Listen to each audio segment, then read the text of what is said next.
Air. Live! We're live! We are Hello. stereo, bi-coastal. You go first, Mike. All Tell right. them who you are. Well, I'm Mike Viola, and I'm talking to you from Los Angeles, California. And I'm just going to dive right into these questions. This Do one's it. from Justina Handler.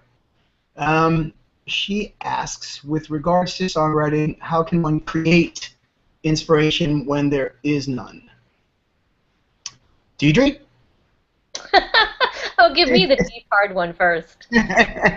Oh, okay. I feel like don't you deal with this on a daily basis, Mike? I know I do. It's not like I wake up inspired every single day of my life. That's true. Yeah, and I think one of the big like ways to just free yourself up is start with the obvious, because don't always try and be Leonard Cohen with your lyrics, or just start real obvious, and the good stuff will come. That's one piece of advice.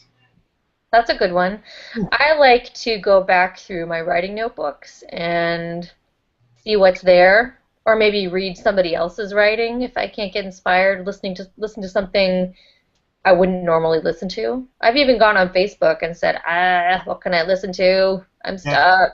Facebook, yeah, social media can be good if you're stuck, if you're into social media, which apparently everyone is because they're on this. So yeah. That's true. That's true. That's actually a pretty cool tip. I worked with Matt Nathanson on his last record last year, and we were co-writing, and we were trying to crack lyrics to one of these songs, and he was on his laptop just like typing away, and I could see like stuff going, like the light reflecting in his glasses and stuff, and I was like, what are you doing? Like surfing, we're supposed to be writing. He's like, no, I'm just looking for words, just looking for little nuggets of things. So people do it different ways, and he was actually on Facebook looking for these words, so I don't know if that's funny. we wrote some good songs though. You want to Let's pick the move on. question? Sorry? I said, let's move on.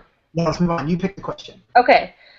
What's from Danielle Faust? What's the best way to write meaningful lyrics without sounding cheesy / try hard? Oh, I like that word, try hard. Wow. The best way to write meaningful lyrics without sounding cheesy. Well, I know what my immediate answer is, and I feel like I can smell it immediately if somebody doesn't believe what they're writing. So for one songwriter, they might write something very sappy, but it might be truly how they approach the world, and that to me is not cheesy because it's authentic. Whereas somebody else, Right. like I feel like there's a lot of people who try to be other people. I've worked in jingle houses where it's like, you try to be Nora Jones, try to be Tori Amos, try to be blah blah blah. Like, well, Yeah. those people did that already, and the reason they're famous is because they were authentic. What do you think, Mike? Yeah. I think that's spot on. And also, like, if you try too hard, yeah, like you said, you can sense it. The listener can sense it, and even if they're not a professional, like, they can sense that it's not authentic. And people just want authenticity. So always try and just stay true to the idea and stay true to your world, right? So if you're from Iowa and you're singing about a heartthrob situation, and you're not sure how to pepper the song to anchor the song with images, just look around you in Iowa. Look, whatever's there, maybe use actual people from your past and work it all into the song and keep it authentic. Don't put yourself in Australia or something and go on Wikipedia and pretend you grew up with kangaroos or something. So keep it authentic and real, as you said. Yeah. Well, let's move on. Well, the next comment is kind of a related comment, I guess. Where is that? From Alex Fox. Oh, yeah. This isn't actually a question, just a suggestion. Instead of trying to write lyrics, sometimes I start just by writing down how I feel plainly and simply. Write down the idea before trying to make lyrics. Sometimes she did moved. Hold on.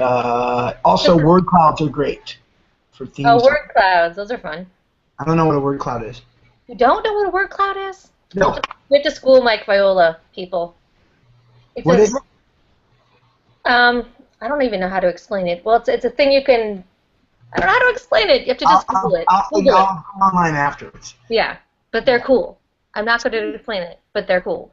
If you're stuck, stay away from rhyming dictionaries. That's another. If we're talking about lyrics, because Interesting. I think if you're stuck, stay away. I think let your brain come up with it, or let the world around you come up with it. Rhyming dictionaries come in really handy, but not to unstick you. That's my advice. I like that because Yeah. often I've read in songwriting books that you should use rhyming dictionaries all the time, and I think that's a good point. That don't start there, you know. Yeah. No, and don't. Yeah. There's so many words around us and things around us all the time. It's so much to write about, and it's your world. It's your perspective. That's all people want to hear about anyway. Yeah. They don't care how awesome the rhyme is, unless that's their bag. But let's see. I'm trying to figure. How about this one from Noel Bauer? What is your biggest accomplishment? Uh, Ooh. I don't think I've done it yet. Well, I guess we're always striving to accomplish more. Yeah. I would say having kids, actually, Yep. probably one of my biggest accomplishments. Yeah, I mean, well, here's a little, I'll make this quick, but like a little professional thing that I noticed, right? That even the biggest things I've done, they don't ever, they don't ever balance the amount of work and frustration it took me to get there. I've never had, oh, really, me? Oh my God, the biggest accomplishment? It's always been like, work, work, work, work, work, try, throw songs out, start again. Like, on one movie I worked on, for this one song, I had to write 30 different versions, and I have them all in my iTunes, I know. And when I finally got it and it was in the movie, and it's a big scene, and it's awesome, it wasn't like, whew, I did it. It was more like, that was hard. Not really a victory, it was more like, so I don't know, I guess I don't look at accomplishments as like, big or small. It's all just sort of part of the same, ambling towards whatever I've been shooting for my whole life as a songwriter. So. I will say that I reevaluate myself on a pretty regular basis. I have this really intense planner, and it has all these goals in it, and once a week I take it and it's kind of listed by priority. So you start with like the most important things of the week, and then it trickles down. And I just feel like as I get older, I've just been weeding out friends that aren't really friends, Yeah. weeding out things that I spend my time on that are time suck. It's just there's not enough time. So that's not really an accomplishment, but it's just something that's helping me get to the balance in my life that I want to make me happy. Yeah, balance, geez. It's a tough thing, especially when you're creative. It's really hard to stay balanced. Yeah. You choose the next one. Okay, this one is from Gabby Jackson, and the question is, how does someone become a professional songwriter with a major label? It never happens by like walking into the major label, or it never happens by like having a good agent, and it doesn't happen by having good connections. It really happens with knowing the artists and working as a songwriter and getting to know the artists and earning their trust. I mean, I don't know anybody that like lands a song on a major label these days that like got there, through some kind of agent or anything like that. Because a lot of people think there's a magic bullet, or like there's a shortcut, but I think it's just there really isn't a set way to do that, and that's just the truth. Yeah, I don't know much about the major label thing, but I feel like for all of my sideman work as a vocalist and a pianist with sort of major people, it's all come through connections with artists and through nurturing those relationships. And again, it's always something that I enjoy. It's always people that I enjoy. I feel like it's not worth it to go chasing after this brass ring that I think is going to make me happy, and then in the end, the person's a total jerk or something. It's it's artists that I like. We have people in common. I have pursued a couple of people, just walked out to them and said, I really want to work with you. That works. That works, actually. That works. Yeah. Sorry? You wouldn't think so, but I just said you wouldn't think so, but in this day and age, but it does. It's just because it's all about a connection, So sometimes you could be at one of these ASCAP conventions or BMI. Actually, does BMI even have conventions? I don't even think they do. But you could be at, you know, some sort of convention that if you're a part of ASCAP or BMI, you know, you get to go to these things. And I've spoken at a couple of them. I have a bunch of peers that have done that too. And people have come up to me and just so like, you know, got me in the elevator and just like, hey, sorry to do this. Here's a CD. And then I listen to it and it's like, this is awesome. What do you want from me? You know? Oh, am I good? I'm like, you're great. Like, I just give them encouragement. You know, I got one gig out of it and this whatever. But like, yeah, people.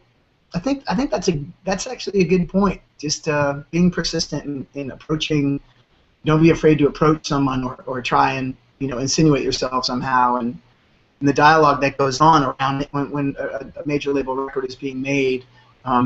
But pitch songs and like if someone's just like, oh, you know, Rihanna's making a new record and they're looking for songs. It's just like the possibility of you getting a song on that record is you'd have a better chance winning the lottery unless you had some sort of connection. So anyway, I know that's sort of a negative, not a very positive answer there, but it really is the reality. It's not an easy business at all. So it just isn't. But it's amazing. I didn't interpret it as negative. I just interpreted it as real-world advice. Good. You know, because I think when my thing has always been placement. I've never had a song placed in a major, like a film or whatever, and I kept asking for years, like, how do I get this done? Thinking that there was one right answer, there was one company, there was one agent, and everybody kept saying the same kinds of things that you're saying. You know, it's just being in the right place at the right time, utilizing those friendships, looking for opportunities, following up. Yep. You know, sometimes they're looking for a specific thing that has nothing to do with me. It's just not what they're looking for, you know.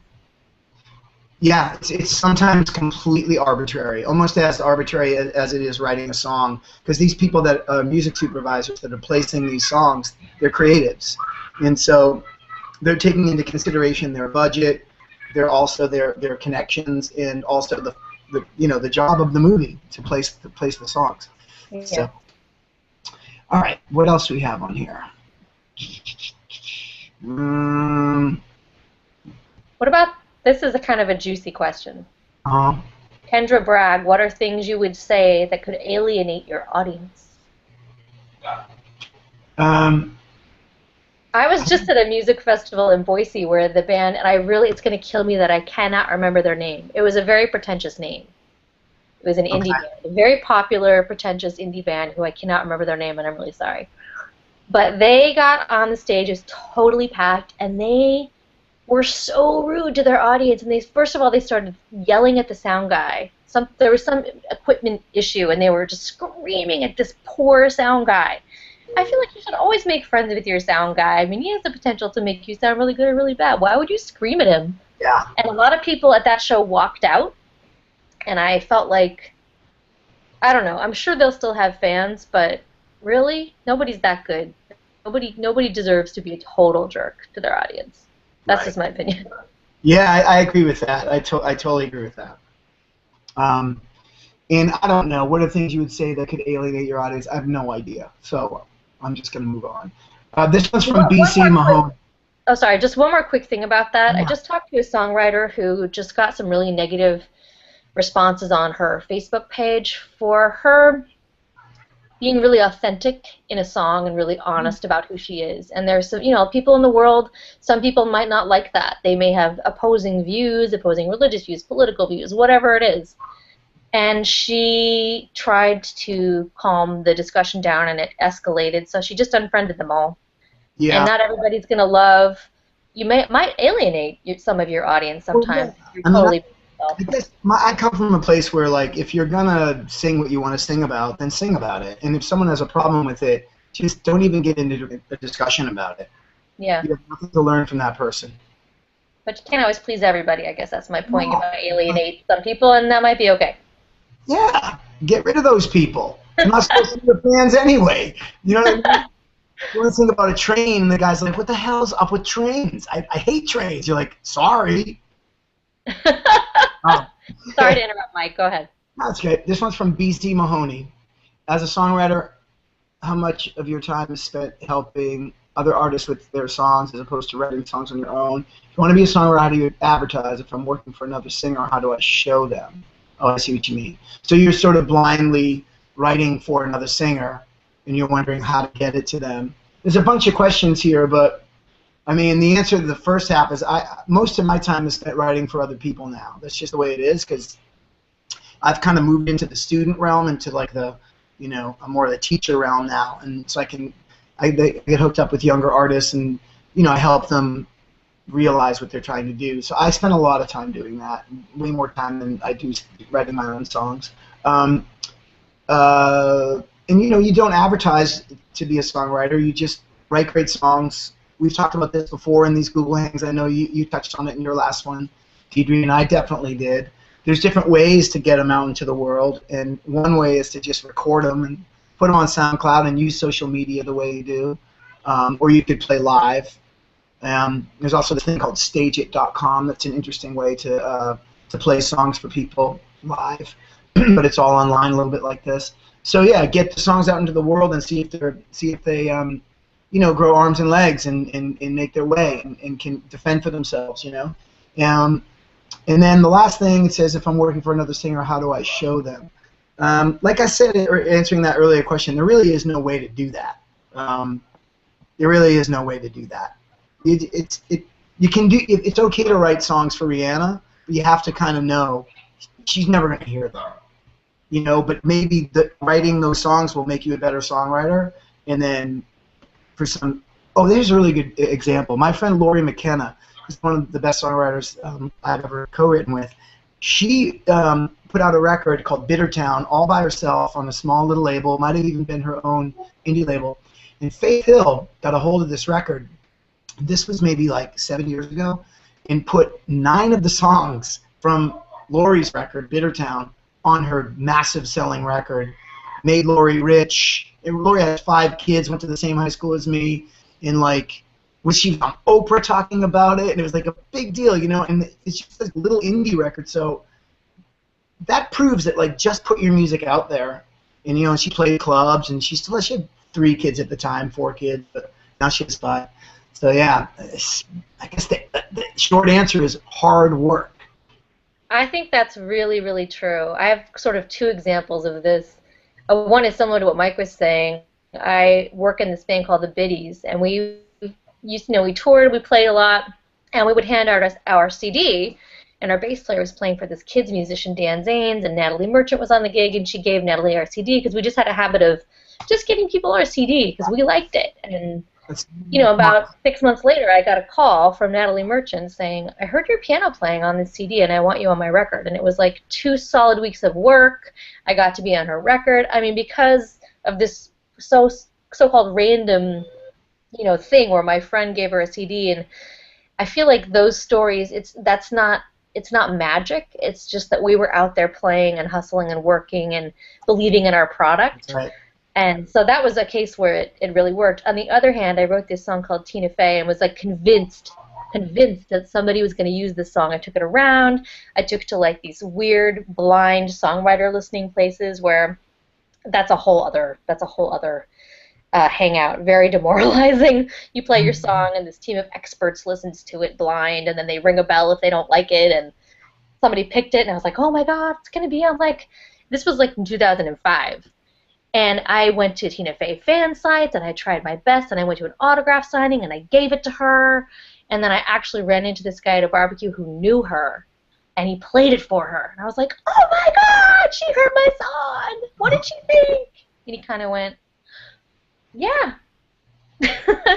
I had all my eggs riding in this basket of this one song.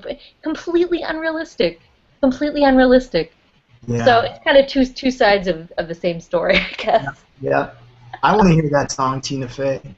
Well, I'll send it to you. Yeah, it was great. It's funny. I'm reading this book now. Oh, yeah, that's a great book. I've heard it. Well, the whole chorus is, I want to be Tina Fey, but then she actually heard it, and she's probably like, who is this girl? But I don't care. I'm just happy. I'm still happy that I waited in line at her book signing and I gave it to her.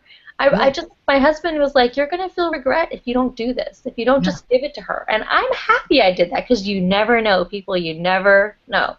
No, you never Amen. know. Okay. Absolutely. And there's a bunch of advice that just rings true that we both experienced firsthand. You're not reading the book. All I right, know. what's another question here? I feel like this is a good one for you, Mike, from Megan Doyle. What are the rules of co-writing? You do this all every day. Yeah, so I mean, there are really, the rules of co-writing. It's different in Nashville than it is anywhere else. So I'll speak to the everywhere else first. So basically, if you go in and you have a solid idea, say it's like a verse in like kind of a chorus, and then you mash up with somebody and they finish the song with you. It's an unspoken, like, we did that song together. It's 50-50. That's the way it is. It's not like, well, you don't quantify your song start. I call them song starts. You don't quantify that song start as a song. It's not. It's just a beginning. That's normal. Very, very normal. Um, and then if, say Deidre and I wrote this tune, right, and it was 50-50 down the middle, and then she goes back to New York and she gets with someone in her band, and the girl in her band's like, oh, that second verse is rad, but will you consider this? And then Deidre's like, I don't know, and then she emails me. I'm like, damn, that's great. That second verse is way better than what we had. So now I have another person on board, but that person wouldn't get a third. That person would get a third of the lyrics because the song's divided into two. It's divided into half music and lyrics. So like there's math rules that you kind of follow, and sometimes like there's a joke in the industry called write a word, get a third. but yeah. but because there's people there that try and like mooch off your tune, and they try and make changes just to get credit or whatever. But when you're just starting out, you have to be generous and you have to let a lot of credit go. I've let so much credit go. Like I've totally written a song, and I end up only getting a tiny fraction of it just because of the politics of things. But now I'm in a position where I can be, more assertive and just say, yeah, I mean, we wrote that together. So, and in Nashville, it's a little bit different. They won't let you. They don't discourage letting other people revise unless the other co-writer signs off on it. Hmm. And yeah, and it's pretty. And you decide going into the session what the ground rules are. But you don't, not here in LA and not in New York either. It's just implied, like we're writing this song together. That was So going to be my question, is it implied, because I went to a songwriting workshop recently where the person said that you have to sit down from the very beginning and discuss splits immediately before you even write anything. So what is implied when you go in with somebody in New York or LA? That it's going to be 50-50? yeah, like if you're with it, or you're lucky to be in the room. So if you're with an artist, right, and it's I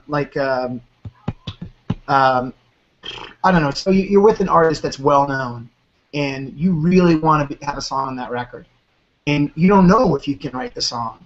You don't know if the chemistry is even going to be, you're even going to make it to lunch. You have no idea. So how on earth can you start to quantify what your value is with the product?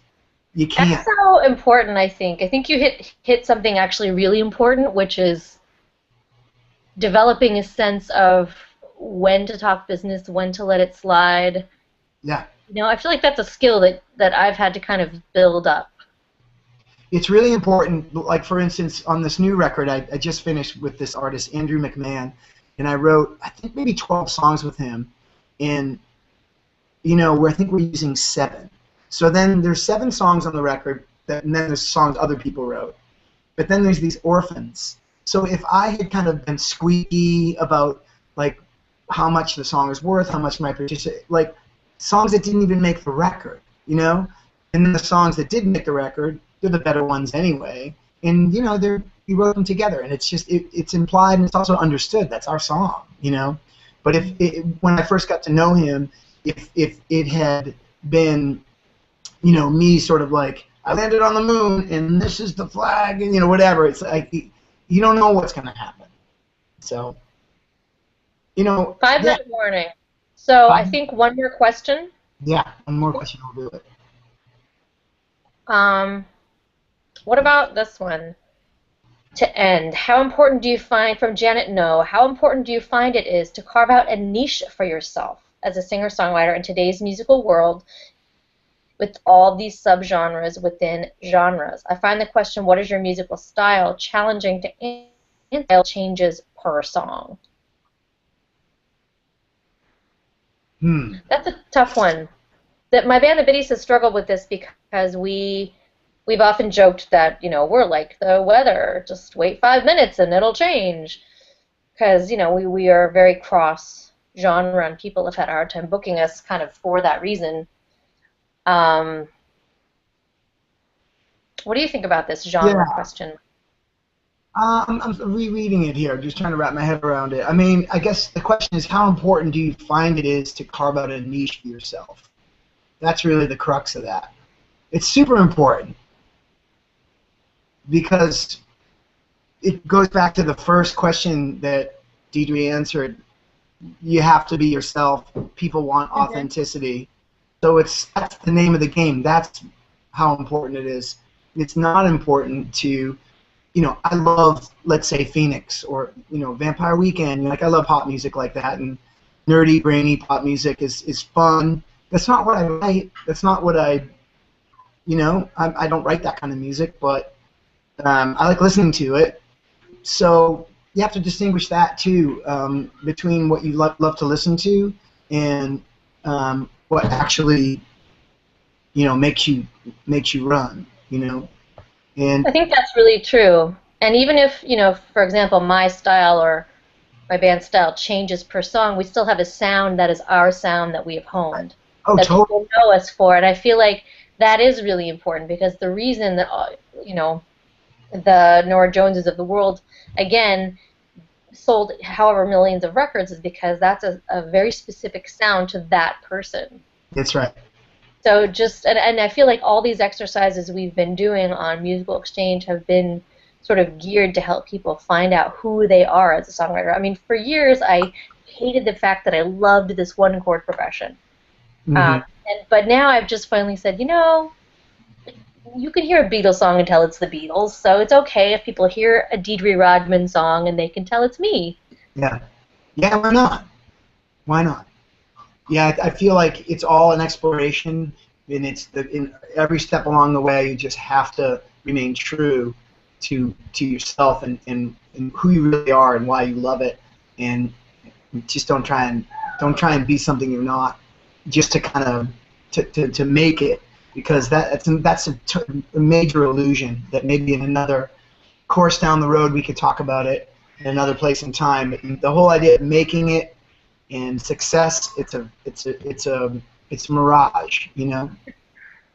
So be true to yourself seems like it's been the unexpected theme of tonight's Google Yeah, Hangout. Coming yeah. from your elders to you. You took your Um, school. this has been super fun, all of you guys doing this songwriting contest. And if you have questions about it, which I've seen on the event page, a lot of you do have questions about the contest, which ends Wednesday at midnight, is the last chance for you to submit your song. So go on to the songwriting page, and Yasmin, our fearless leader, is going to post answers to your specific questions about contest submissions, etc. And what do you have to do to be eligible? So please visit Musical Exchange for that. I will be around during the summer to continue listening to all of your songs and providing feedback. So don't think that once this is over, it's over. Just, keep writing, keep staying in touch with people. You can get a hold of us. We're not Yeah, going to abandon you. So, connectivity is key. It's really key, because you can't be, to be a tree falling in the forest is it's not a good way to go. You really want to put yourself out there. amen. We are really proud of you guys. We're honored to be here. So thank you so much. Signing off. Yeah. Bye, Mike. Bye, Deidre. Bye, Bye, everybody. guys. Bye.